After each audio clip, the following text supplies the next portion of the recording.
لکہ لا یعلم من بعد علم شیئا، بڑے بڑے عالم، بڑے بڑے فاضل پھر بچے بن کر رہ جاتے ہیں. دماغی صلاحیتیں معوف، قوا جو ہے مزمحل، اس کے درمیان کتنا عرصہ ہے. میکسیمم وقت جو ملتا ہے انسان کو کام کا، ایکسیپشنل ہے لوگ، لیکن ایوریج جو ہے 30 ایئرز سے زیادہ آپ کا زندگی کا جو ہے در حقیقت، جس میں آپ اپنے کسی ارادے سے، اپنے کسی پلاننگ کے تحت، اپنے خود پیش کسی نقشہ کار کے طریقے سے کوئی کام. تو کیا زندگی بس یہی ہے؟ کیا کریشن کا کلائمیکس جو ہے ذہن مانتا ہے کہ یہ پوری کائنات اس کی وسعت کا اندازہ کرے اور اس کا کلائمیکس انسان اور اس کی حقیقت یہ؟ نہیں، انسان کی زندگی بہت طویل ہے. اس زندگی کے 3 حصے ہیں. آپ حیران ہوں گے، ذرا غور سے آج توجہ سے بات سنیے. 2 تو سب نے سنے ہیں، میں 3 کہہ رہا ہوں. ہماری کریشن کب ہوئی تھی؟ ازل میں، جب روحوں کی شکل میں ہمیں پیدا کر دیا گیا تھا، جن سے اللہ تعالیٰ کا وہ مکالمہ ہوا تھا، الستو بربکم قالوا بلا. میں بھی تھا، آپ بھی تھے. ہر شخص نے اللہ سے معاہدہ کیا تھا، الستو بربکم قالوا بلا. کیوں نہیں؟ شہیدنا، ہم گواہ ہیں، اے اللہ تو ہی ہمارا رب ہے، ہمارا مالک ہے. یہ معاہدہ کیا تھا کہ نہیں؟ ہم سب تھے. فرق کیا ہے؟ صرف ہماری ارواح تھی، یہ اجساد نہیں تھے، جسم نہیں تھے، ارواح تھی. تو کریشن تو اس وقت سے ہے. ایک زندگی ہماری وہ ہے جو ہم بتا آئے. ایک زندگی یہ ہے کہ ایک جسم کے ساتھ، وہ جسم جو زمین سے بن رہا ہے، پیدا ہو رہا ہے، زمین کی غذا سے پل رہا ہے، اس کے ساتھ اس روح کو شامل کر دیا گیا. یہ ہماری حیات دنیاوی ہے. اس کے بعد وقت آئے گا، جسم واپس چلا جائے گا جہاں سے آیا تھا. منہا خلقناکم وفیہا نعیدکم ومنہا نخرجکم تارۃ اخری. اسی میں سے ہم نے تمہیں بنایا تھا، اسی میں لے جائیں گے، اسی میں سے پھر قیامت میں اٹھا کھڑا کریں گے. لیکن کیا روح بھی دفن ہو جاتی ہے؟ نہیں. تمہاری اصل حقیقت وہ اس وقت لوٹتی ہے وہاں جہاں سے وہ آئی تھی. یہ مفہوم ہے انا للہ و انا الیہ راجعون. ہماری ارواح وہاں سے آئی تھی، وہیں لوٹ جائیں گی. ہمارا جسم زمین سے آیا تھا، زمین میں لوٹ جائے گا. یہ زمینی شے ہے، وہیں سے آئی تھی، وہیں دفن ہو جائے گی. دفن ہو، جلا دی جائے، جو بھی ہو وہیں جائے گا. چیلے کھا جائیں گے پارسی کی لاش کو، تو چیلے بھی تو پھر مٹی بن کر مٹی میں مل جائے گی. بہرحال یہیں سے تم آئے، یہیں جاؤ گے. لیکن ہم در حقیقت جس شے سے عبارت ہے وہ ہمارا جسم نہیں ہے، بلکہ وہ ہے ہماری روح. وہ روح جو ہے وہ تو اس وقت سے ہے، الستو بربکم جب ہم نے کہا تھا. اس کے بعد ہمیں یہاں بھیجا گیا اس جسم کے ساتھ، اور وہ روح واپس جائے گی. انا للہ و انا الیہ راجعون. اب اس کو آپ نے سمجھا؟ انسانی زندگی کا یہ تصور ہے جسے ہم تسلیم کرتے ہیں. بدقسمتی جیسا کہ میں نے عرض کیا، پہلے حصے کو اکثر و بیشتر کوئی جانتا نہیں، ذکر کرتا ہی نہیں. 2 حصوں کو تو مسلمان نہ مانے گا تو وہ مسلمان ہی نہیں. حیات دنیاوی، حیات اخروی، یہ 2 تو ماننے پڑیں گے نا، ورنہ تو مسلمان ہی نہیں بنتا. بہرحال اگر یہ زندگی اتنی طویل ہے تو یہ درمیان میں جو موت کا وقفہ ڈالا، کیوں ڈالا؟ موت ایک زندگی کا وقفہ ہے، یعنی آگے بڑھیں گے دم لے کر. کیوں ڈالا؟ اس لیے کہ ایک حصہ تمہاری زندگی کا ایک امتحانی وقفہ بنا دیا جائے. خلق الموت والحیات لیبلوکم ایکم احسن عملا. موت اور زندگی کا یہ معاملہ اس لیے پیدا کیا تاکہ تمہیں جانچے، پرکھے، آزمائے کہ کون ہے تم میں سے اچھے عمل کرنے والے. یہ ایک امتحانی وقفہ ہے. میں نے 30 برس کہے تھے نا. آپ ایک امتحان سے واقف ہیں جو 3 گھنٹے کا ہوتا ہے. 3 گھنٹے کا پرچہ ہے. تو صرف فرق کیا ہے؟ وہ کوانٹیٹیو ڈیفرنس ہے، کوالیٹیٹیو ڈیفرنس نہیں ہے. 3 گھنٹے کا پرچہ اور 30 برس کا پرچہ ہے جو میں اور آپ لکھ رہے ہیں اپنے اعمال سے، اپنے افعال سے، اپنے اقوال سے، اپنی ساری سعی و جہد سے. 30 برس کا ایک پرچہ ہے جو ہم دے رہے ہیں. یہ جو خلق الموت والحیات لیبلوکم ایکم احسن عملا، اور حیات انسانی کا یہ طول، علامہ اقبال کے 2 اشعار ہیں، نہایت قیمتی ہیں. آب زر کسی شے کا نام نہیں اقبال کے ان اشعار کے لیے. جو اس سے کہیں قیمتی شے ہو اس سے وہ لکھے جانے کے قابل ہے. کیا فرماتے ہیں؟ تو اسے پیمانہ امروز و فردا سے نہ ناپ، جاویداں پہ ہم دواں ہر دم جواں ہے زندگی. یہ کیا تم نے حساب جوڑا ہوا ہے کہ 365 دنوں کا 1 سال، اور 1 سال کے پھر 30 سال اور 40 سال اور 100 سال، یہ ہے تمہاری زندگی. تو اسے پیمانہ امروز و فردا سے نہ ناپ، جاویداں پہ ہم دواں ہر دم جواں ہے زندگی. اس کے ساتھ یہ دوسرا شعر سنانے سے پہلے جو پہلا شعر ہے اب اس کا میں مفہوم بیان نہیں کروں گا، جو سمجھتے ہیں انہی کو یاد دلا رہا ہوں۔ برتر از اندیشہ سود و زیاں ہے زندگی، ہے کبھی جاں اور کبھی تسلیم جاں ہے زندگی، تو اسے پیمانہ امروز و فردا سے نہ ناپ، جاویداں بہم دوا ہر دم جواں ہے زندگی۔ آخری شعر سنیے، الزم ہستی سے تو ابھرا ہے مانند حباب، اس زیاں خانے میں تیرا امتحان ہے زندگی۔ خلق الموت والحیات لیبلوکم ایکم احسن عملا۔ امتحان کا ایک نتیجہ نکلا کرتا ہے نا۔ آپ کھڑے ہوا کرتے تھے کبھی 31 مارچ یا 1 اپریل کو رزلٹ ڈکلیئر ہوتا تھا، وہ ایک دن آنے والا ہے، اسی کا نام ہے دی ڈے آف ججمنٹ، وہ ہے یوم القیامہ۔ ڈکلیئر کیا جائے گا کون فیل ہوا کون کامیاب۔ ذالک یوم التغابن، وہ ہے ہار اور جیت کے فیصلے کا دن۔ اس روز معلوم ہوگا کون اس امتحان زندگی میں کامیاب ہوا کون ناکام ہوا۔ کامیابی کیا ہے؟ وَإِنَّهَا لَجَنَّةٌ أَبَدًا، ہمیشہ ہمیش کے لیے جنت، اور ناکامی کیا ہے؟ أَوْ لَنَارٌ أَبَدًا، یا جہنم ہے ہمیشہ ہمیش کے لیے۔ ان تمام چیزوں کو جمع کیجئے، یہ کیا ہے؟ ایمان بالآخرہ، ایمان بالمعاد۔ یہ دوسرا سوال، یہ دوسرا جواب سمجھیے ان سوالات۔ تیسرا اور آخری، علم کیا ہے؟ یقیناً حواس سے جو معلومات حاصل ہوتی ہیں وہ بھی درست ہیں، یقیناً عقل کی ایک فیکلٹی بھی اللہ نے دی ہے۔ انسان اپنے اس ذرائع علم سے حقیقت کے قریب پہنچ جاتا ہے، لیکن یقین کی دولت محض اس عقل کے ذریعے حاصل نہیں ہوتی۔ اور اس عقل میں یہ صلاحیت تو ہے کہ خدا کو پہچان لے، یہ صلاحیت ہے کہ جان لے کہ کوئی ایک ہے جو اس کا کریٹر ہے کائنات کا، یہ صلاحیت بھی ہے کہ جان لے کہ زندگی ختم نہیں ہوگی یوں ہی، حساب کتاب ہونا چاہیے، جزا سزا ملنی چاہیے، ورنہ خیر اور شر کا تصور غلط ہو جائے گا۔ There will be no basis for morality۔ یہ کانٹ جن کا بھی انہوں نے نام سنا ہے ان کے لیے عرض کر رہا ہوں کہ کانٹ نے ایک کتاب لکھی تھی دی کریٹیک آف پیور ریزن، اور اس نے ثابت کر دیا کہ کسی منطقی دلیل سے خدا کا وجود ثابت نہیں ہو سکتا۔ ایک تہلکہ مچ گیا پورے یورپ میں، اس وقت تک ابھی یہ جو الحاد ہے یہ اتنا نہیں تھا، عیسائیت تھی۔ خدا کا انکار کے معنی کیا ہے؟ بغاوت عیسائیت سے۔ اب یہ بھی ہو سکتا ہے کہ اس نے بغاوت سے خوف زدہ ہو کر کتاب لکھی ہو، یہ اللہ جانے۔ سقراط کا سکہ سا جو ارادہ ہے، قوت ارادی، وہ ہر ایک کو تو نہیں ملتا۔ سقراط نے تو اپنے علم کے اور اس کے بیان کرنے کے مقابلے میں زہر کے پیالے کو پسند کر لیا، لیکن ہو سکتا ہے کانٹ گھبرا گیا ہو، اور یہ بھی ممکن ہے کہ یہ اس کی سوچ ہی کا ایک مرحلہ ہو، جیسے علامہ اقبال نے پہلے شکوہ لکھا اور شور مچ گیا، اللہ کی جناب میں یہ گستاخی، لیکن جواب شکوہ لکھا تو پتا چلا کہ اصل میں وہ کچھ باتیں کہنے کے لیے ایک انداز اور اسلوب تھا، کچھ سمجھانا چاہتے تھے مسلمانوں کو، انہوں نے مسدس سے حالی کے انداز میں نہیں لکھا، جواب سوال اللہ کے ساتھ کر کے ان حقائق کو ایک اور لطیف پیرائے میں بیان کر دیا۔ اسی طریقے سے ہو سکتا ہے کانٹ کی دوسری کتاب کا معاملہ ہو، دی کریٹیک آف پریکٹیکل ریزن، اور اس میں وہ ثابت کرتا ہے انسانی اخلاقیات کے لیے کوئی بنیاد نہیں ہے جب تک کہ اللہ کو نہ مانا جائے۔ نیکی کو انسان پہچانتا ہے، لیکن کیوں نیک بنے، اس کیوں کا کوئی جواب ہمارے پاس نہیں۔ سچ بولنا اچھا ہے، کیوں سچ بولے جبکہ سچ بولنے میں نقصان ہو رہا ہے؟ جھوٹ بولنا برا ہے، کیوں جھوٹ نہ بولے جبکہ جھوٹ بولنے سے نفع حاصل ہو رہا ہے؟ ایک بڑا عجیب شعر ہے، مجھے ایک بزرگ نے ایک دفعہ سنایا تھا، لیکن بڑا حقیقت پسندانہ شعر ہے۔ اے صداقت برتو لعنت از تو رنجے یافتم، اور اے صداقت کے مقابلے میں کوئی اور لفظ تھا، اے خیانت برتو رحمت از تو گنجے یافتم، اے خیانت تیرے اوپر خدا کی رحمتیں ہو، تیری وجہ سے مجھے خزانہ ملا ہے، اور اے صداقت تجھ پر لعنت ہو، تیری وجہ سے دوست بھی ناراض ہو گئے۔ سچ بولیے، دوست راضی رہے گا؟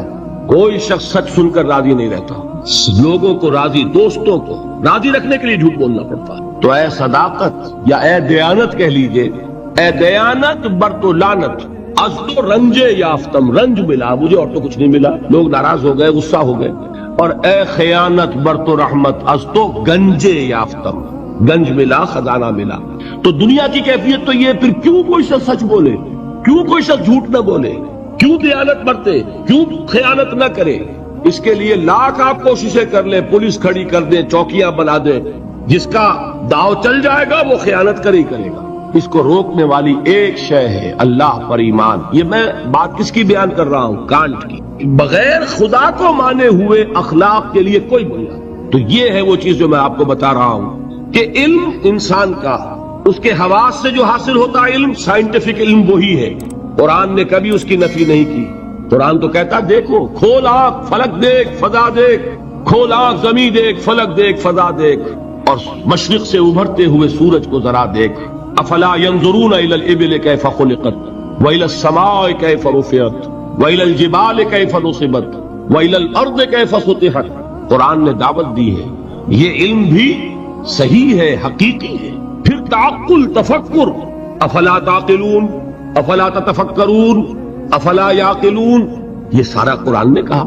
ان دونوں کو اپروو کرتے ہوئے، تسلیم کرتے ہوئے قرآن کہتا ہے اس کی لمٹ ہے. یہ علم تمہیں حقیقت کے دروازے تک تو پہنچا دے گا، اندر داخل نہیں کرے گا. بڑے پیارے الفاظ اقبال کے، گزر جا عقل سے آگے کہ یہ نور چراغ راہ ہے منزل نہیں ہے. اور کیا کبھی عقل گو آستاں سے دور نہیں، اس کی قسمت میں پر حضور نہیں ہے. قریب لیکن حضور نہیں ہوگا. انسان کو حقیقت کے حضور میں حاضری اور علم الیقین کا حصول صرف وحی کے ذریعے سے ممکن ہے. اللہ نے اپنی رحمت کا اظہار فرمایا ہے.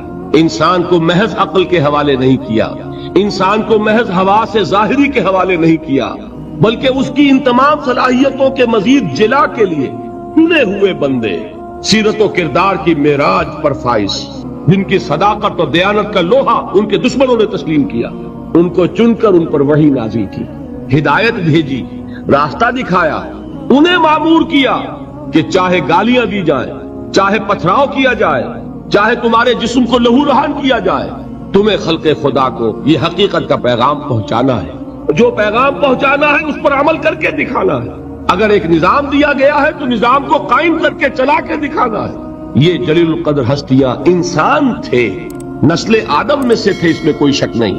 لیکن یہ جلیل القدر ہستیاں، انہیں ہم کہتے ہیں یہ انبیاء ہیں، جن کو اللہ نے چنا، جن کو پسند فرمایا. اللہ یصطفی من الملائکۃ رسلا ومن الناس. اللہ چن لیتا ہے فرشتوں میں سے بھی اپنے پیغام رساں اور انسانوں میں سے بھی. فرشتوں میں سے کسے چنا؟ جبرائیل کو. انسانوں میں سے کسے چنا؟ محمد کو صلی اللہ علیہ وسلم. وہی اللہ سے لی جبرائیل نے، پہنچائی محمد کو صلی اللہ علیہ وسلم. وہی محمد نے لی جبرائیل سے صلی اللہ علیہ وسلم وعلیہ الصلوۃ والسلام، اور پہنچائی انسانوں. یہ دو لنکس ہیں اس نبوت و رسالت کی. رسول ملک فرشتہ، رسول بشر نبی یا رسول. ان دونوں لنکس سے وحی منتقل ہوئی کس سے؟ اللہ سے. اللہ کی وحی ہے، جبرائیل کی وحی نہیں ہے. جبرائیل ذریعہ ہے، محمد ذریعہ ہے. محمد کا ذہن، ان کی عقل، ان کا فکر منبع وحی نہیں ہے. وہ ریسیپینٹ ہیں، وصول کرنے والے ہیں. یہ اللہ کی ہدایت ہے، اللہ سے خلق تک پہنچی ہے. اولاً رسول ملک، ثانیاً رسول بشر. یہ ہے نبوت، یہ ہے رسالت. یہ نبوت اور رسالت اپنے زینت پر پہنچی، اپنے کلائمیکس کو پہنچی، اور اپنے زینت اور کلائمیکس اور نقطہ عروج کو پہنچ کر ختم ہو گئی.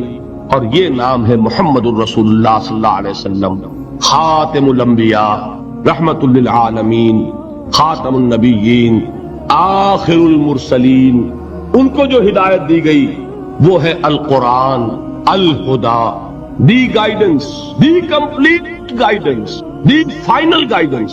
نوع انسارا پیام آخری حامل رحمت للعالمین. ان تمام چیزوں کو جمع کریں گے تو اس کا نام ہے ایمان بالرسالت. یہ ہے ایمانیات. بات سمجھ میں آئی؟ اب کون سا باب ہے یہ؟ دل کی آپ کیجئے نا کہ میں ٹھوکر نہ کھا جاؤں. 5واں باب غالباً. دیکھیے پہلا کیا تھا؟ ایمان کے لفظی معنی. کچھ یاد ہے کہ نہیں؟ ایمان کے اصطلاحی معنی. نمبر 3 ایمان کا سبجیکٹ میٹر یا موضوع. نمبر 4 ایمانیات کی تفصیل. اور ان کو ہم نے گروپ کیا 3 ایمانیات میں. ایمانیات ثلاثہ، توحید یا ایمان باللہ، معاد یا ایمان بالآخرہ، اور ایمان بالرسالت. تو 5واں باب ہے. ان ایمانیات ثلاثہ کی ریلیٹو امپورٹنس، ایک دوسرے کے نسبت سے اہمیت کیا ہے. بات یہ جان لیجئے یہ تینوں ایمان ایک ایک اعتبار سے اہم ترین ہے اپنی جگہ پر. اصولی اعتبار سے، علمی اعتبار سے، نظری اعتبار سے اہم ترین ایمان کون سا ہے؟ ایمان باللہ. بلکہ یوں کہا جا سکتا ہے جیسے آپ کہتے ہیں کہ ہاتھی کے پاؤں میں سب کے پاؤں، ایمان باللہ میں سارے ایمان موجود ہیں. یہی وجہ ہے کہ ایمان مجمل یاد ہے. ایمان مجمل کے الفاظ کتنے حضرات کو یاد ہے؟ ذرا ہاتھ اٹھائیں. ایمان مجمل، ایمان مفصل، بڑی مایوس کن صورت ہے. جہاں سے کہ ہماری تعلیم کا آغاز ہوا کرتا تھا. میں اپنے آپ کو خوش قسمت سمجھتا ہوں کہ میری تعلیم کا آغاز مسجد سے ہوا. حفیظ نے اپنے شاہنامے میں شروع میں جو تمہید اپنی زندگی کی بیان کی ہے، اس میں ایک شعر ہے، بڑا دردناک شعر ہے. اس نے بھی کہا میری تعلیم کا آغاز تو مسجد سے ہوا، لیکن پھر مجھے والدین نے جو بھی اس زمانے کا رواج اور چلن تھا اسکول میں داخل کر دیا کہ اب انگریزی پڑھو اور یہ سیکھو اور وہ سمجھو جس کی دنیا میں قدر و قیمت ہے. مجھے مسجد سے مکتب کی طرف تقدیر نے کھینچا، تنازع للبقاء کی آہنی زنجیر نے کھینچا. اسٹرگل فار ایگزسٹنس، ایک دوسرے سے آگے نکلنا. تنازع للبقاء، یہ تنازع للبقاء تھا اور ہے جس نے ہمارے نظام تعلیم کو بدل کر رکھ دیا. اب آپ بچے کو پڑھائیں گے کنڈر گارڈن سے، وہ ڈیڈی اور ماما اور پاپا کہنا سیکھے، وہ اللہ اور محمد کے نام نہیں سیکھتا. نتیجہ کیا نکلتا ہے؟ کلمات اس کو یاد نہیں ہوتے، ایمانیات اسے یاد نہیں ہوتے. لیکن یہ کہ پہلے ہماری تعلیم کہاں سے ہوتی تھی؟ نورانی قاعدہ پڑھو، پھر وہ تعلیم الاسلام مفتی کفایت اللہ صاحب کے رسالے، وہاں سے میرا آغاز ہوا تھا تعلیم کا، اور وہاں سے وہ دولت مجھے ملی ہے کہ مجھے آج تک یاد ہے. ایمان مجمل کیا ہے؟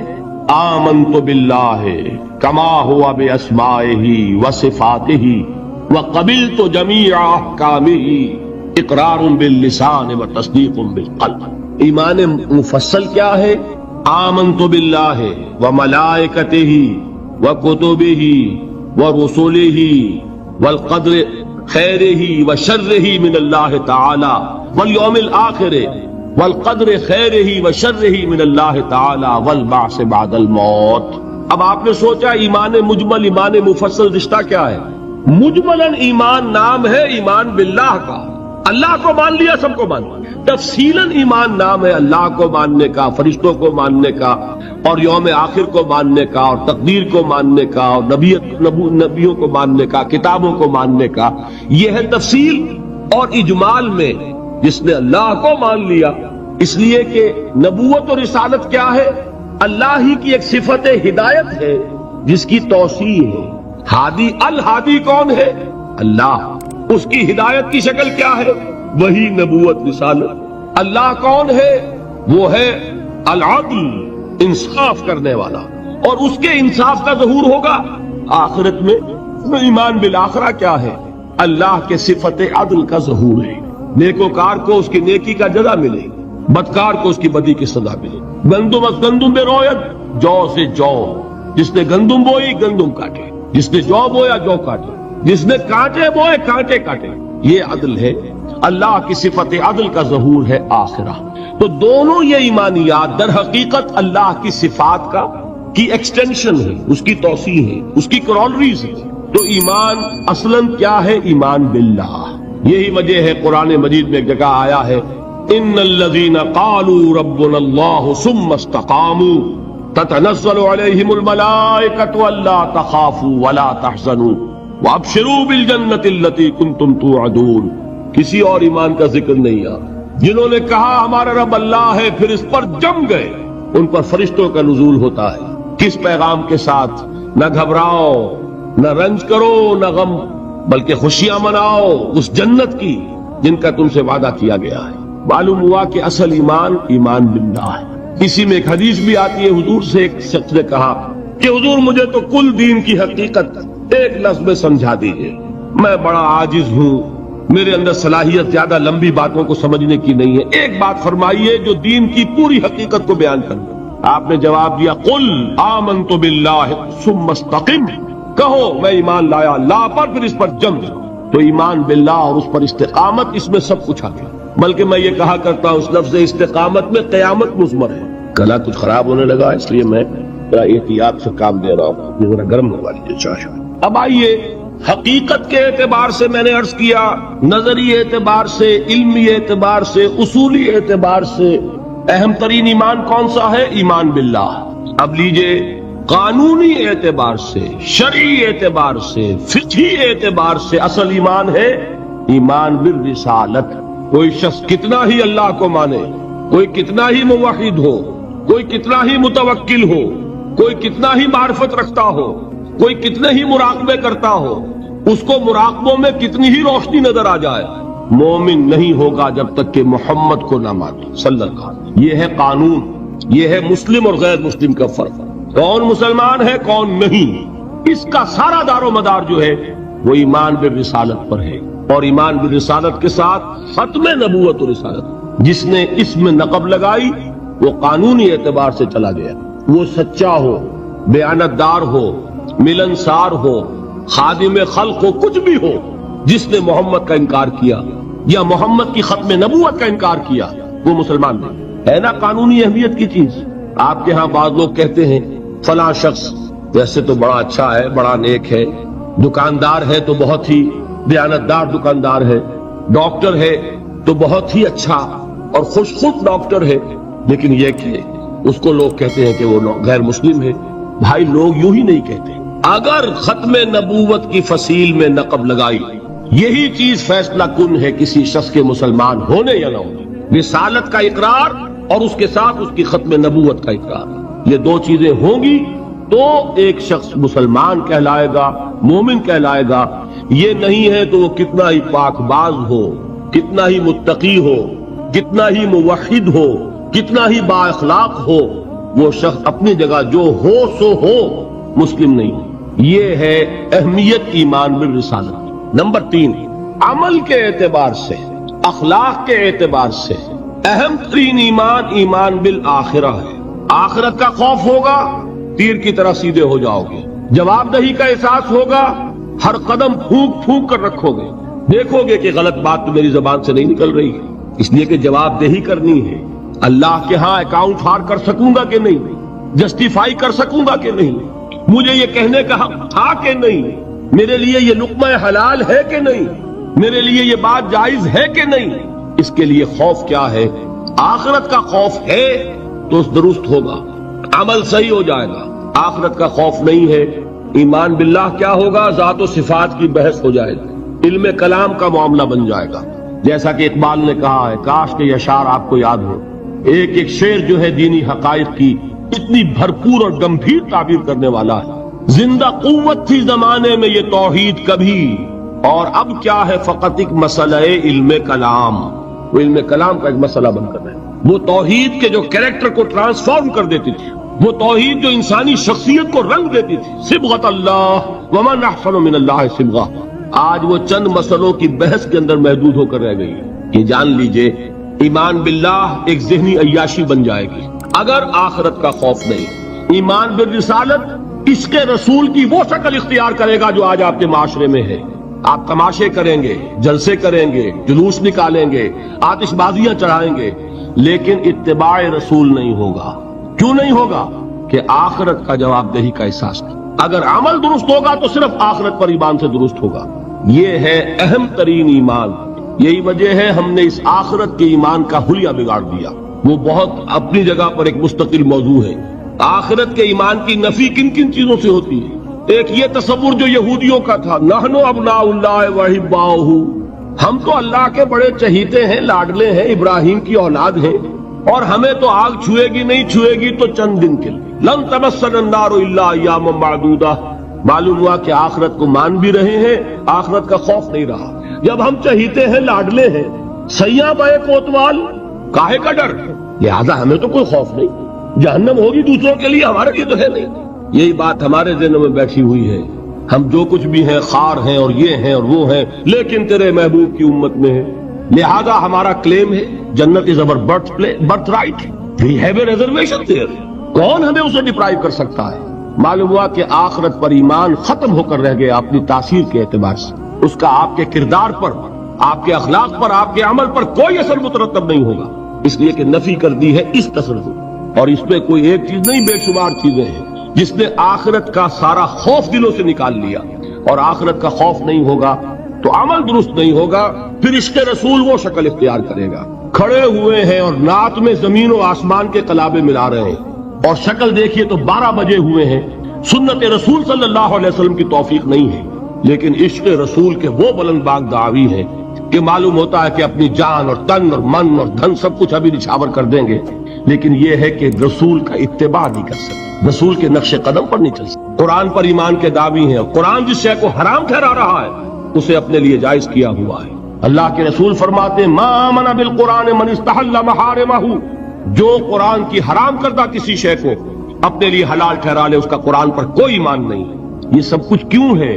آخرت کا خوف ہے۔ قرآن مجید میں پہلی وحی جو آئی تھی اقرا، ان 5 آیات کے بعد 3 آیات ہیں۔ کاش کہ کوئی، جو میں نے آپ کو پہلے بتایا اس فلسفی کا نام جس نے 2 کتابیں لکھی، کانٹ، کاش کہ کوئی اسے یہ 3 آیات پڑھا دیتا۔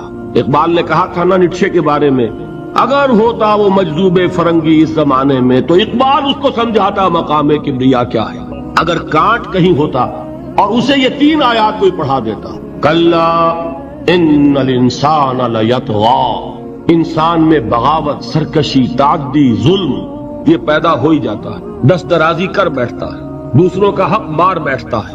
کیوں؟ الراہ استغنا، کہ وہ دیکھتا ہے کوئی پکڑ نہیں ہے۔ اگر میں انگارہ ہاتھ میں پکڑوں ہاتھ جل جائے گا، اگر زبان پر رکھوں زبان جل جائے گی، جھوٹ بولوں کچھ نہیں ہوگا، چھالا بھی نہیں پڑے گا، جلنا تو بہت دور کی بات ہے۔ میں حرام خوری کر رہا ہوں، مجھے کوئی تکلیف نہیں پہنچ رہی، پھل رہا ہوں، پھول رہا ہوں، پھیل رہا ہوں، میری عزت بڑھ رہی ہے، لوگ میرے سے جھک کر مل رہے ہیں۔ سب کو معلوم ہے کہ حرام سے کما رہا ہوں، سب کو معلوم ہے اسمگلر ہوں، سب کو معلوم ہے بلیک مارکیٹیئر ہوں، لیکن پیسہ ہے میرے پاس، بڑے بڑے لوگ آتے ہیں، علماء آتے ہیں اور وہ مجھ سے ہاتھ ملاتے ہیں، تو مجھے کیا ضرورت پڑی ہے کہ میں حرام خوری چھوڑوں؟ ہے نا یہ بات؟ دنیا میں ان افعال کا نتیجہ نہیں نکل رہا۔ یہ ہے وجہ کہ جس کی وجہ سے انسان سرکشی میں، تعدی میں، ظلم میں، غلط کاری میں، حرام خوری میں بڑھتا چلا جاتا ہے۔ اس کا علاج کیا ہے؟ ان الی ربک الرجعی، یقیناً تیرے رب کی طرف لوٹ کر جانا ہے۔ دیر ضرور ہے، اندھیر نہیں ہے، بدلہ مل کر رہے گا، ہر ایک کو اپنے کیے کا پورا پورا بدلہ۔ ایک میں آپ کو خطبہ سناتا ہوں، نہج البلاغہ کا جو بھی مرتب ہے اس نے حضور کے کچھ خطبات بھی جمع کیے۔ حضور کا ایک سادہ سا خطبہ ہے، اس سے آپ کو اندازہ ہوگا ایمان بالآخرہ پر کس درجے حضور نے زور دیا ہے۔ واللہ لتموتن کما تنامون، خدا کی قسم تم سب کے سب مر جاؤ گے جیسے روزانہ رات کو سو جاتے ہو۔ ثم لتبعثن کما تستيقظون، پھر تمہیں اٹھا لیا جائے گا جیسے روزانہ صبح کو بیدار ہو جاتے ہو۔ ثم لتحسبن بما تعملون، پھر تمہارا حساب کتاب لیا جائے گا ان اعمال کا جو کر رہے ہو۔ ثم لتجزون بالاحسان احسانا وبالسوء سوءا، اور پھر تمہیں لازماً بدلہ مل کر رہے گا، بھلائی کا بھلا بدلہ اور برائی کی بری سزا۔ اور وہ کیا ہے؟ وَإِنَّهَا لَجَنَّةٌ أَبَدًا أَوْ لَنَارٌ أَبَدًا، یا آگ ہے ہمیشہ ہمیش کے لیے اور یا جنت ہے ہمیشہ ہمیش کے لیے۔ یہ زور ہے کلام نبوی میں اس ایمان بالآخرہ کے لیے۔ قرآن مجید میں آپ دیکھیں گے آخری پارے کی وہ صورتیں جو ابتدا میں نازل ہوئی ہیں، سارا زور آخرت پر۔ القارعہ ما القارعہ وما ادراک ما القارعہ یوم یکون الناس کالفراش المبثوث وتکون الجبال کالعہن المنفوش فاما من ثقلت موازینہ فہو فی عیشۃ راضیہ واما من خفت موازینہ فامہ ہاویہ وما ادراک ما ہی نار حامہ۔ میں ایک مثال دے رہا ہوں، الحاقہ ما الحاقہ وما ادراک ما الحاقہ اما یتساءلون عن النبأ العظیم الذی هم فیہ یختلفون کلا سیعلمون ثم کلا سیعلمون۔ سارا زور آخرت، اس لیے کردار بنتا ہے اس آخرت پر یقین کے نتیجے، عمل درست ہوگا اس آخرت پر یقین کے نتیجے میں۔ تو ایمانیات ثلاثہ کی ایک دوسرے کے ساتھ جو نسبت و تناسب ہے اہمیت کے اعتبار سے، اس کے لیے یہ الجبرے کے فارمولے کی طریقے سے یہ حقیقت ذہن نشین کر لیجئے، علمی، اصولی، نظری، علمی اعتبار سے اصل اہمیت ایمان باللہ کی، قانونی، فقہی، شرعی اعتبار سے اصل اہمیت ایمان بالرسالت کی، اخلاقی، عملی اعتبار سے اصل اہمیت ایمان بالآخرہ کی۔ یہ میرا گفتگو کا 5واں باب ختم ہوا۔ اب ہے اہم ترین باب، چھٹا باب، ایمان کے دو درجے، یوں تو ایمان کے درجات بے شمار، ایک ایمان میرا اور آپ کا، ایک ایمان ابو بکر اور علی کا رضی اللہ تعالی عنہما، کوئی نسبت و تناسب ہے؟ کتنے درجے ہوں گے؟ وہ درجات گنے نہیں جا سکتے، ناممکن۔ لیکن جان لیجئے کہ ان کو دو بڑے بڑے حصوں میں ہم تقسیم کر دیں۔ ایک ایمان ہے قانونی ایمان، اسی کے لیے ایک اصطلاح ہے اسلام۔ ایک ایمان ہے حقیقی ایمان، جس کے لیے ایک دوسرا لفظ ہے یقین۔ ان دو چیزوں کو علیحدہ علیحدہ سمجھیں۔ دیکھیے، تصدیق میں نے کہا تھا ایمان کے معنی تصدیق ایک ہے زبان سے، ہاں آپ صحیح کہہ رہے ہیں، آپ اللہ کے رسول ہیں، میں نے مان لیا جو خبر آپ دے رہے ہیں، میں نے قیامت کو مانا، بعث بعد الموت کو مانا، اللہ کو مانا، اس کے اسماء کو مانا، اس کی صفات کو مانا، میں گواہی دیتا ہوں اشہد ان لا الہ الا اللہ واشہد ان محمد رسول اللہ۔ یہ کیا ہے؟ اقرار باللسان۔ اس کا نتیجہ کیا نکلا؟ کوئی ہندو ہو، سکھ ہو، پارسی ہو، عیسائی ہو، بدھ مت کا ماننے والا ہو، پھر یہ چوڑا ہو، چمار ہو، کسے باشد، آج یہ جملہ زبان سے نکالے، وہ دفعتاً کیا ہو گیا؟ مسلمان۔ کوئی یہاں لمبا چوڑا سفر نہیں ہے، مسلمان ہونے کے لیے کوئی لمبے چوڑے ریچولز نہیں ہیں، کوئی لمبی چوڑی رسومات کا سلسلہ نہیں ہے۔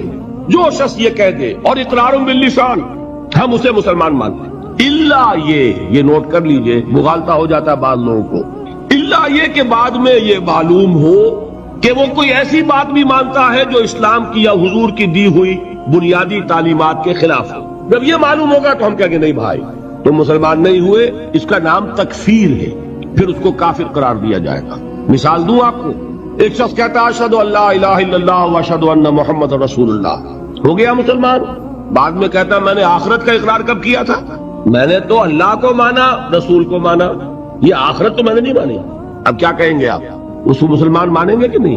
یہ تکفیر ہے۔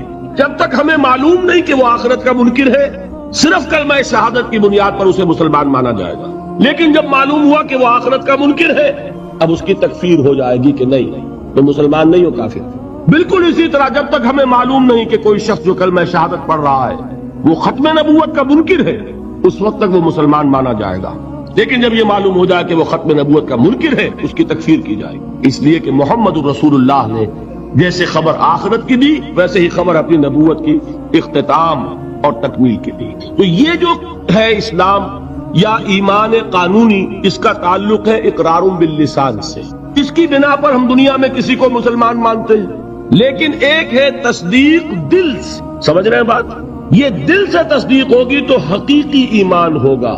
اگر دل سے تصدیق نہیں ہے، زبان سے تصدیق ہے، تو اسلام تو ہو جائے گا، ایمان نہیں ہوگا۔ بات سمجھ میں آئی؟ تو ایک ایمان کا قانونی درجہ ہے۔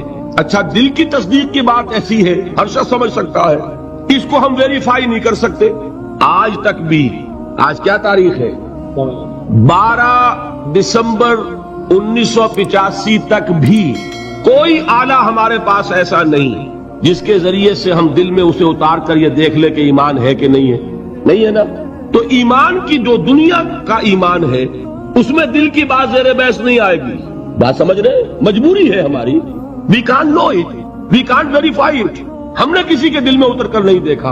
ہو سکتا ہے، دیکھیے، کوئی ہندو، کوئی سکھ پاکستان میں آتا ہے جاسوس کی حیثیت سے، وہ مسلمانوں کی شکل بنائے گا کہ نہیں؟ داڑھی بھی رکھے گا، خوب نماز سیکھ کے آئے گا، خطرہ کرا کے آئے گا، تاکہ کوئی آڑا وقت آئے اور ویریفیکیشن ہونے لگے تو میری آئیڈینٹی جو ہے مسلمان کی تسلیم ہو جائے۔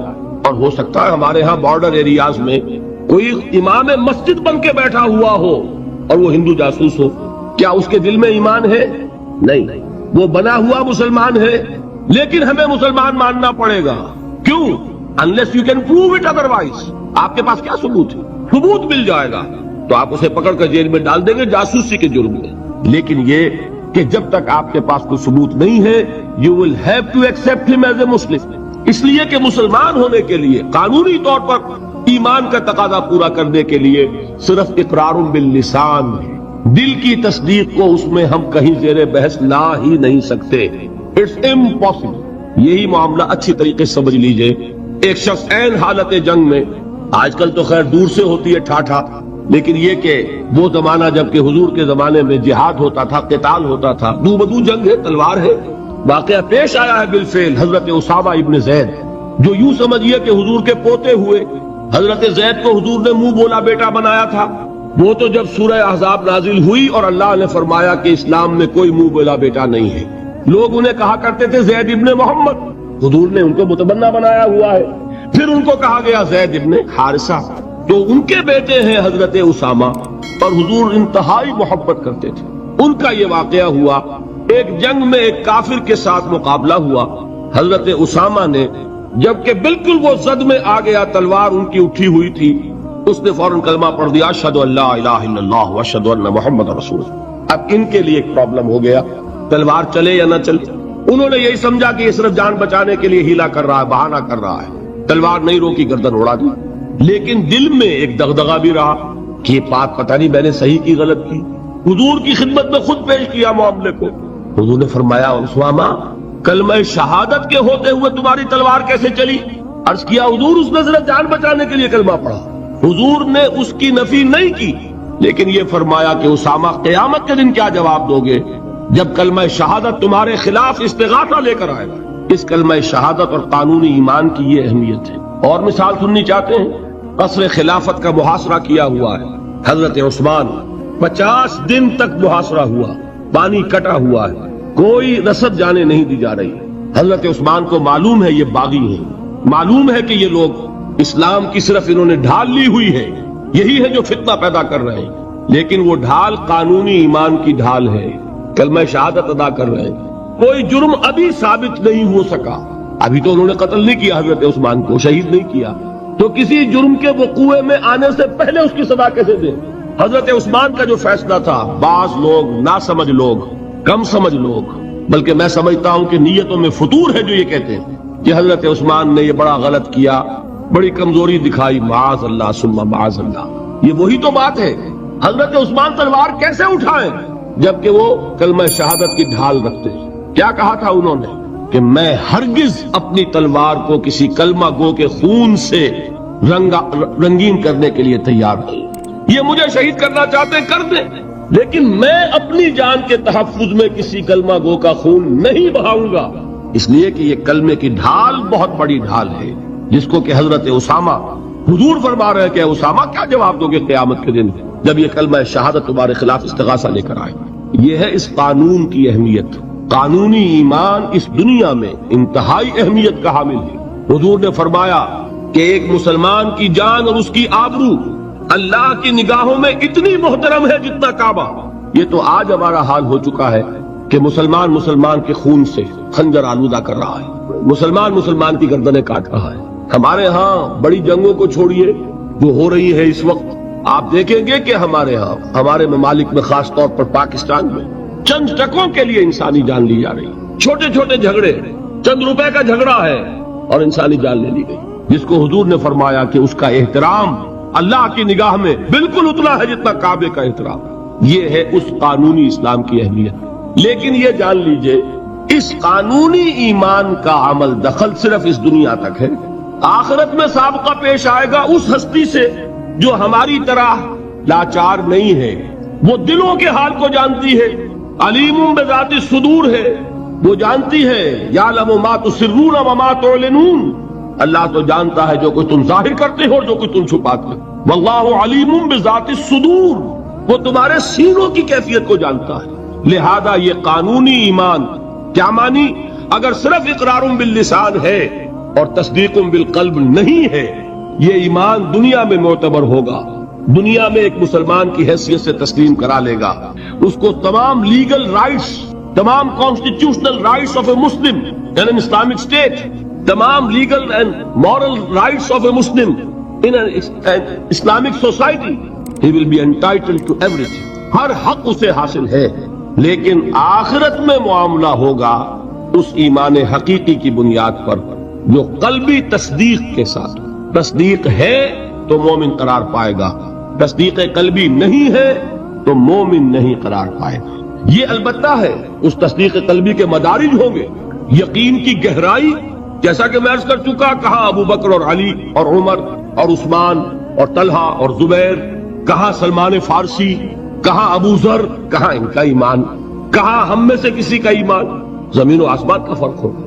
لیکن بیسیکلی تصدیق بالقلب ہوگا تو آخرت میں ایمان جو ہے تسلیم کیا جائے گا، اور اگر تصدیق بالقلب نہیں ہے تو دنیا میں چاہے وہ مسلمانوں کا بڑا لیڈر مانا جاتا ہو، وہ مسلمانوں کا رہنما تسلیم کیا جاتا ہو، یہاں کے سینسس کے رجسٹرز میں اس کا مذہب اسلام لکھا گیا ہو، کتنی ہی بڑی سے بڑی سند لے کر وہ چلا جائے اور آپ اس کے کفن میں بھی رکھ دیں کہ یہ دنیا میں مسلمان مانا جاتا تھا، اور مسلمان ہی نہیں مسلمانوں کا قائد اور رہنما مانا جاتا تھا، یہاں کی ساری سندیں اور یہاں کے ساری سینسس رپورٹس وہاں جو ہے پرے کاہ کے برابر وقت نہیں رکھتی۔ وہاں تو ایمان ہوگا دل کا تو ایمان ہوگا تسلیم، اور اگر تصدیق قلبی نہیں ہے تو اقرار باللسان کی بنیاد پر کوئی شخص وہاں مومن نہیں مانا۔ یہی وجہ دیکھیے اس ایمان مجمل کے الفاظ کو پھر دہرائیے، کتنے جامع الفاظ ہیں۔ میں خراج تحسین ادا کرتا ہوں اس عالم کو کہ جس نے یہ الفاظ مرتب کیے، اس لیے کہ یہ الفاظ حدیث میں نہیں ہیں، یہ کسی بہت بڑے عالم اور امام میں تحقیق نہیں کر سکا کس کے ہیں، لیکن یہ کہ کوئی بہت گہرا جو معرفت ہے دین کی، دین کا فہم جس کو کہ تفقہ فی الدین کہا گیا ہے، ایک ان ڈیپتھ انڈرسٹینڈنگ آف دین جن کو حاصل تھی وہی یہ لفظ متعین کر سکتا ہے۔ آمنت باللہ کما ہوا باسمائہ و صفاتہ وقبلت جمیع احکامہ، آگے کیا ہے؟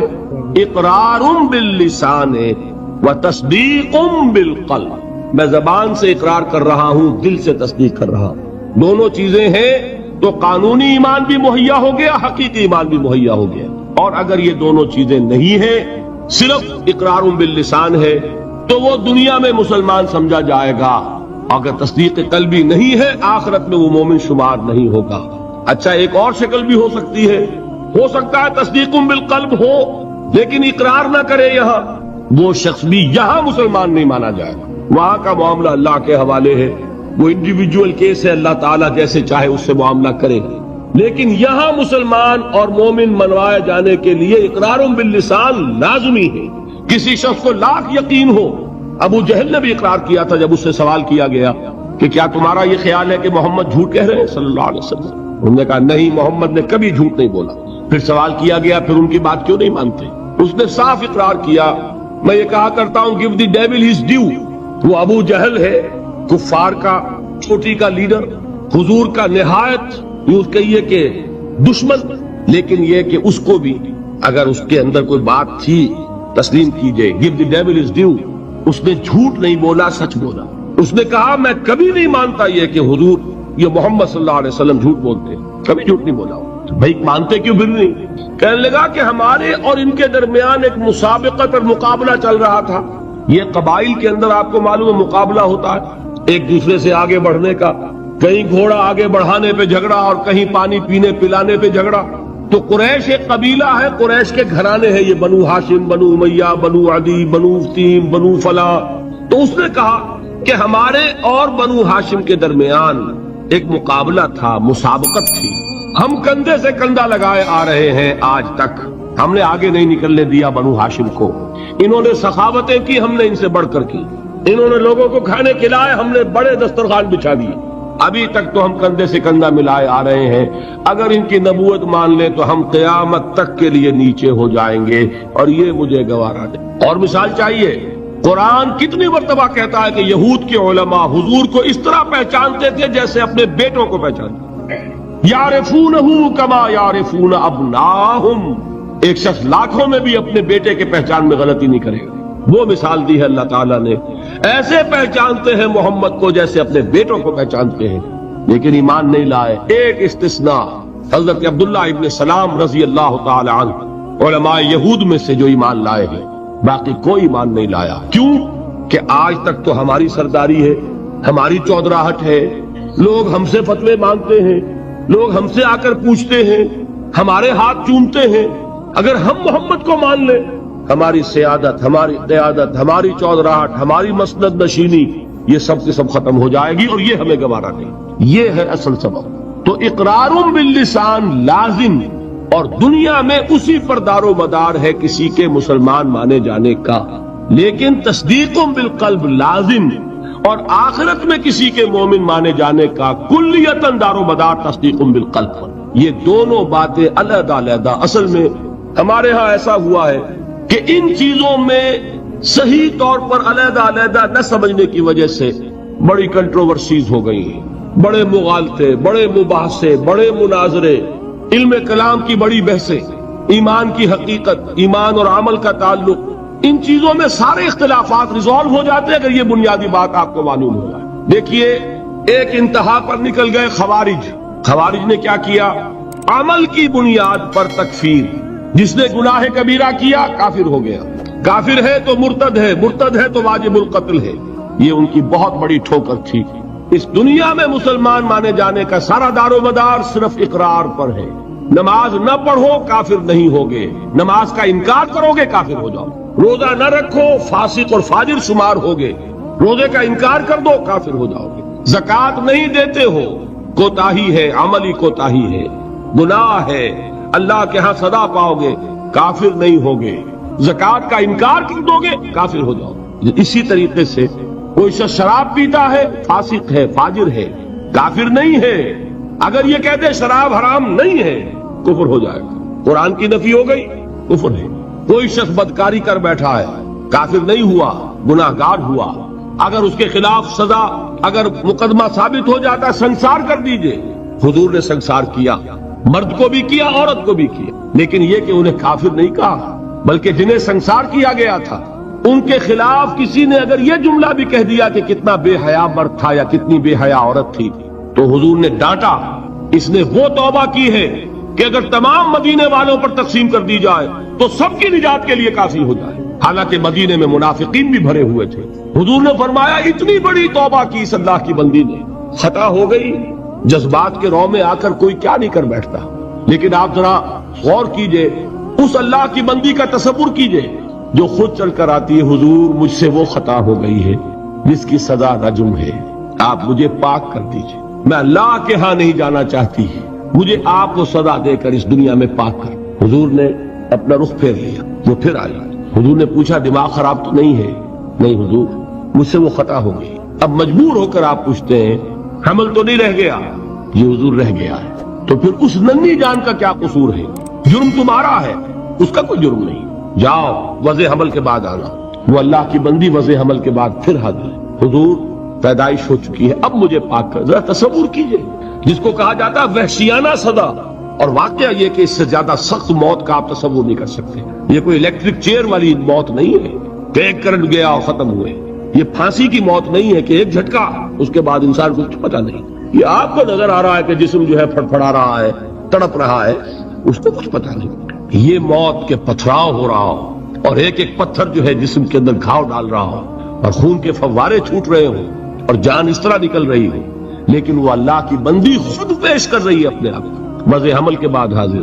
حضور نے فرمایا ابھی تو اس بچے کی زندگی کا دار و مدار تم پر ہے، جاؤ ابھی دودھ پلاؤ. پھر آتی ہے، بچے کے ہاتھ میں ٹکڑا ہے روٹی کا، کھا رہا ہے. حضور دیکھیے اب یہ روٹی کھانے لگا ہے، اب مجھے پاک کر دی. اب مجبوراً حضور سزا کا حکم دیتے ہیں، جاؤ اس کو رجم کر دو. جب رجم کیا جا رہا تھا کسی شخص کی زبان سے نکل گیا کتنی بے حیا عورت تھی، اس پر ڈانٹ پلائی ہے حضور نے صلی اللہ علیہ وسلم. اللہ کی اس بندی نے وہ توبہ کی ہے کہ اگر تمام مدینے کے لوگوں پر تقسیم کر دی جائے تو سب کی نجات کا ذریعہ بنے. لیکن جرم ہے، سزا ملے گی، البتہ کفر نہیں ہے. تو جرم اور کفر، گناہ اور کفر، یہ دو علیحدہ چیز. مغالطہ ہو گیا. دنیا میں کسی کا مسلمان سمجھا جانا اس کے عمل پر دار و مدار نہیں ہے بلکہ اس کے اقرار پر ہے، اقرار باللسان. دوسری انتہا پہ ہم پہنچ گئے ہوئے ہیں کہ جو کچھ بھی کرے اور صرف قانونی اگر اسلام ہے، صرف وراثتاً منتقل ہو گیا ہے، اس کی کوئی حقیقت دل میں ہے ہی نہیں، لیکن کلمہ گو ہے. تو بھائی کلمہ گو تو منافق بھی تھے، کیا کلمہ نہیں پڑھتے تھے؟ کیا عبداللہ ابن ابی کلمہ نہیں پڑھتا تھا؟ اصل شے ہے تصدیق بالقلب. حقیقی مومن اللہ کے ہاں قرار پانا وہ کلمہ گوئی پر نہیں ہے، وہ تصدیق بالقلب پر ہے. اور تصدیق بالقلب ادنا درجے میں بھی ہوگی تو اس کا کوئی نہ کوئی اثر عمل میں ظاہر ہوگا. یہ ایمان اور عمل صالح کا وہ تعلق ہے جس پر کہ انشاءاللہ کل بحث ہونی ہے. میں نے عرض کیا تھا 2 ابواب کل زیر بحث آئیں گے. ایمان کا عمل سے کیا تعلق ہے اور ایمان کا جہاد کے ساتھ کیا رشتہ ہے. یہ کل اور پرسوں جو ہے یہ دو مباحث آئیں گے. اب میں ان کو یہاں چھوڑتے ہوئے آگے آخری بحث شروع کر رہا ہوں، ایمان اور امن. ایمان کا اصل حاصل دیکھیے، جہاں سے ہم چلے تھے وہاں پہنچ گئے ہیں. ایمان کا مادہ کیا ہے؟ امن. لفظ کہاں سے بنا؟ امن سے. امن کسے کہتے ہیں؟